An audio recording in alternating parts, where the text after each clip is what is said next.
Do you ever watch these influencers on Instagram who have these beautifully organized refrigerators? Their food prep is for the entire week, and then you just feel completely overwhelmed. Do you want to do the same thing, but then you feel like, I have no idea what to do? I feel completely lost, and I want to have at least some organization and some sort of a plan when it comes to meal prepping. Well, you're in luck because that's exactly what today's episode is about.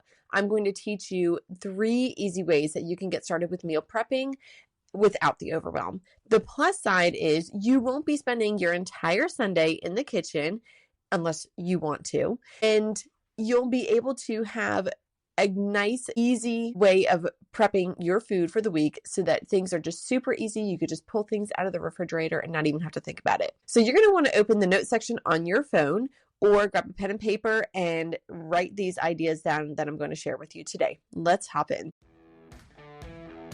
Do you wish you could look like you train as much as you do? Are you sick of scouring the internet for sports nutrition tips only to find information tailored to men? Do you wish there was a simple solution to fueling your body for your activity level? Are you ready to find freedom with food? It is possible to have balance between fueling your body for your sport and for enjoyment, and it's not as complicated as you may think. Can we say hello, food freedom? There's a way to have it all and eat your cake too, and I'm going to show you how. Hey, I'm Kristen, a former multi-sport athlete, a sports dietitian, personal trainer, and Jesus lover. In this podcast, you will find practical, sustainable fueling tips for female athletes that will set you free from diet culture, an ever-changing set of nutrition rules, underfueling, and underperforming. You'll learn how to put together a fueling plan that works for you, that doesn't require all the rules, tracking every morsel of food you consume, letting food consume your every thought, with Jesus at the center of it all. If you're ready to find a sustainable nutrition plan that works for you with your active lifestyle and is tailored to your unique physiology, break free from diet culture, and finally feel comfortable in your own skin, this podcast is for you. Whip up that smoothie, lace up your shoes, and let's jump in.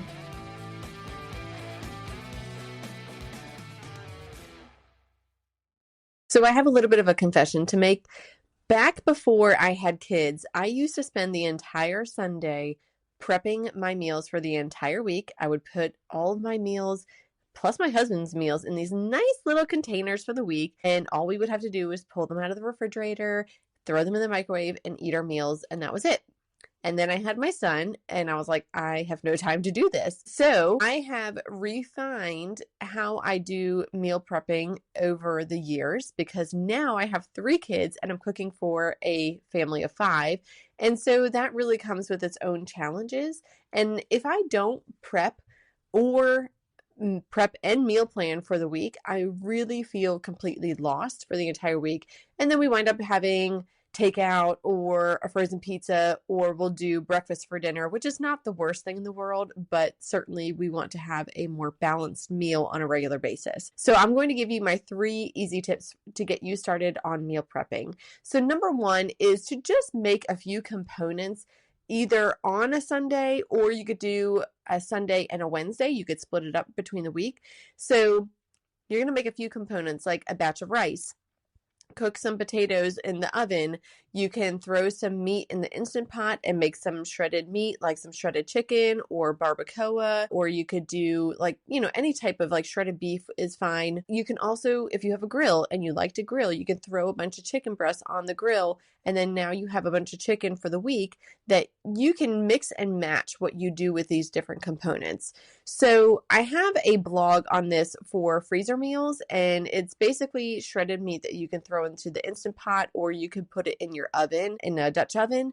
But there's a lot of different ways that you could do this.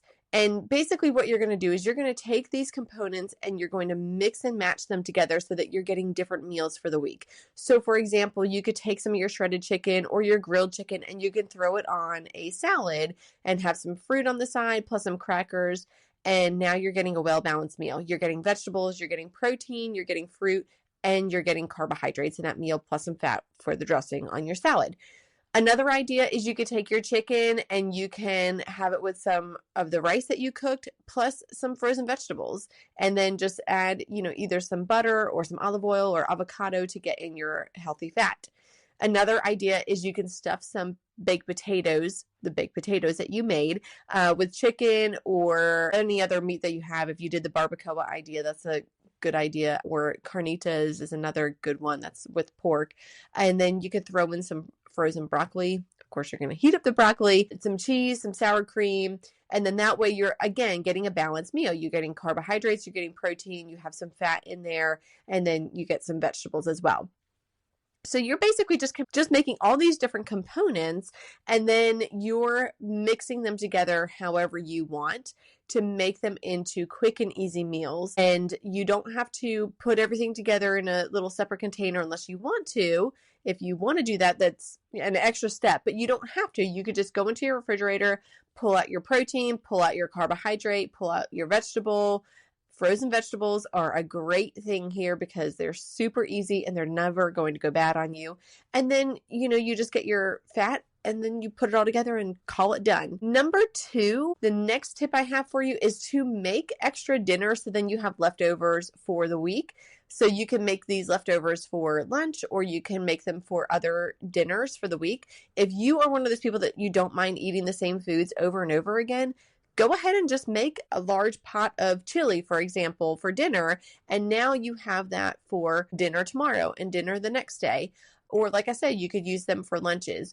If you don't want to have the same things over and over again, that's okay too. You could still make a large amount of food and then use them for a couple lunches. We will do a leftover night. So usually Thursday nights is our leftover night where we just have whatever's left in the fridge.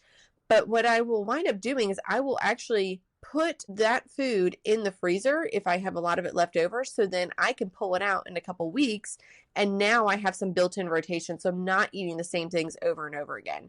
So for example, maybe Monday night I made chili, Tuesday night maybe I made some soup, and then Wednesday night I made spaghetti and meatballs, for example. Well, I don't want to have those same things over and over again, so I'm going to put half of the chili in the freezer. I'm going to put half of the soup in the freezer and then half of my meatballs in the freezer. You don't want to freeze pasta. And then that way I can pull them out at a later time. Or like I said, if you're okay with having them back to back and you don't get sick of the same meals, go ahead and just have them for lunches and dinners for the rest of that week or for the next couple of days. And then you could go ahead and make a new dinner, maybe Wednesday or Thursday night. So then you have new meals for the second half of the week. All right, number 3 is to prep some accompaniments. So what I mean by that is this would be things like fruits and vegetables so that you can easily grab them out of the refrigerator and either just have them as is, or you can have them as part of your meal where you have to cook them. And then also, snacks and things along those lines. So what I mean is when you go to the grocery store, come home, take the extra 5, maybe 10 minutes and cut up your vegetables and your fruit if the fruit needs to be cut up, and then just put them in clear glass containers in the refrigerator. I actually have this nice little gadget that I got off of Amazon where it cuts all my food for me. So it's basically like a rectangular shaped contraption, and then it has like a door on the top, if you want to say that. And I can change out the blades so I can make it into French fries, or it's a slicer, like a mandolin, or whatever. There's a lot of different attachments. And then that way I can just easily throw my fruit or vegetable on that cutter, and then it'll nicely cut my food for me. I also have a food processor, which makes cutting up fruits and vegetables so easy because it takes like 30 seconds to get through a large amount of food. So I highly suggest prepping some things ahead of time. Put them in clear glass containers. That way you can easily see them at the front of your refrigerator and you are more likely to eat them. Plus, you are more likely to eat them if they are already cut up. I actually did this experiment on my husband many years ago when we first got married, where I had some peaches and they were just sitting. He wasn't eating them. So I thought, I bet if I cut up these peaches, he's going to eat them. I cut them up. I cut up several of them, and no joke, I'm going to tell you, he ate them all within a couple hours. So just goes to show you, if you do a little bit of prep work, it's not much time. I know it's probably not what you want to do, but it's really not much time. It'll save you a lot of time in the long run. The other thing is to prep some snacks ahead of time. So some favorites that I like to do is just fruit and yogurt parfaits. So all you need to do is get a big tub of yogurt, put some in a container, a couple containers. And then I get actually the frozen berries because they release the juices and they sweeten the yogurt. So I'll put in some of those frozen berries. If you're not a frozen berry person, that's fine. You can use fresh, and just put them in the container, close them up, and you have several of them for the week. That's going to take you probably 2 minutes to do. I also will bake up some muffins. So I like applesauce muffins or pumpkin muffins. I usually make them with yogurt just to add a little bit of extra protein. I also will bake up some olive oil granola. I have a recipe for this on my blog, which I will link below.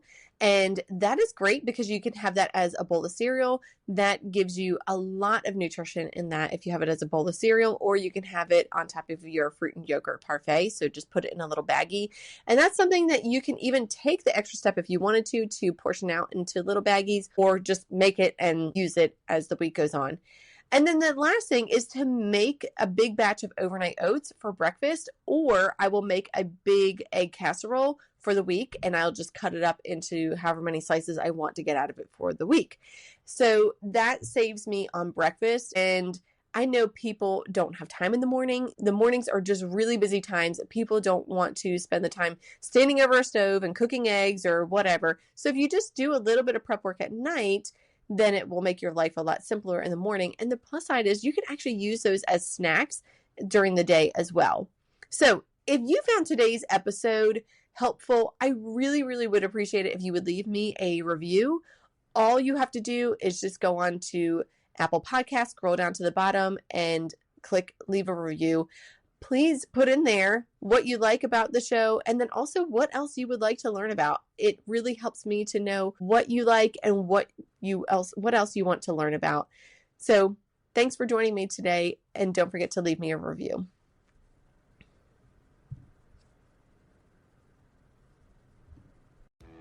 Hey friend, if this podcast inspired you, encouraged you, or changed you, I would love for you to leave me a review and share it with a girlfriend who will find it helpful or inspiring. That is the best way you can thank me and help me share my knowledge so I can help more people just like you. I'm so thankful that you spent this time with me today, and I'd love to connect with you. Join my Facebook group, Female Sports Nutrition, or send me a DM on Instagram, or hop on over to my website, EliteNutritionPerformance.com. I'll see you back here next week.